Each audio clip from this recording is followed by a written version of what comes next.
Good day. My name is John Navira. I'm a qualified banking practitioner and researcher. We're looking at Liberia, trying to establish what went wrong. Why is Liberia not as close to wealth or to being rich as America? If you look at New York, it is the largest concentration of wealth in the world. But why is there no large concentration of wealth in Liberia? This is what we want to look at. Let's look at it. As we saw previously, a piece of land was bought. The African Americans were planted there.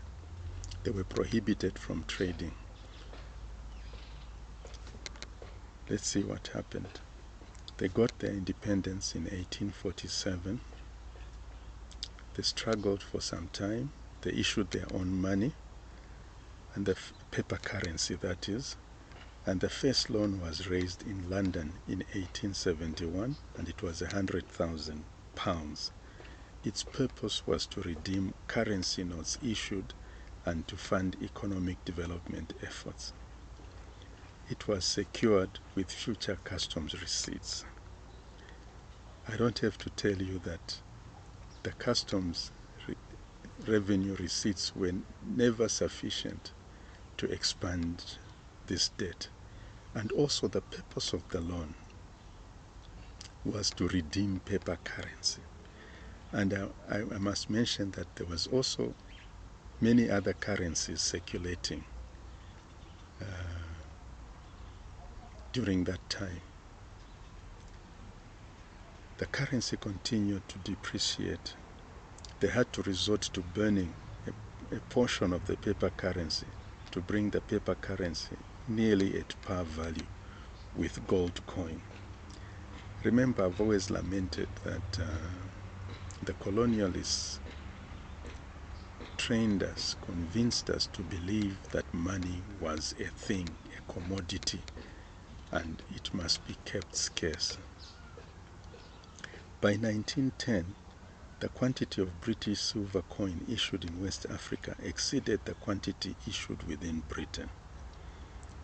Now, the reason for this is simple, really. It's just that there were no banking organizations. If there's no bank, then you cannot centralize trade in one place so that you can take benefit of offsetting transactions. So everything had to be settled in cash. So you can see that it was really a primitive society or a primitive economy.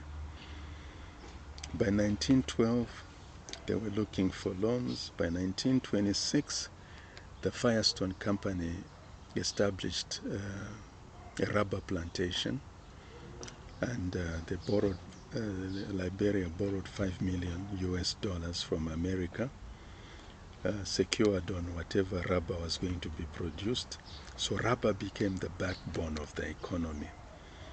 A bank also was set up, the BBWA, but by 1930 it had closed its doors because Britain decided not to ship any silver coin to Liberia.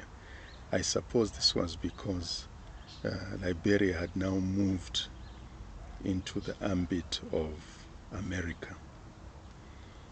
November 1930, the Firestone subsidiary called United States Trading opens its doors as a bank to fill in the gap left by BBWA.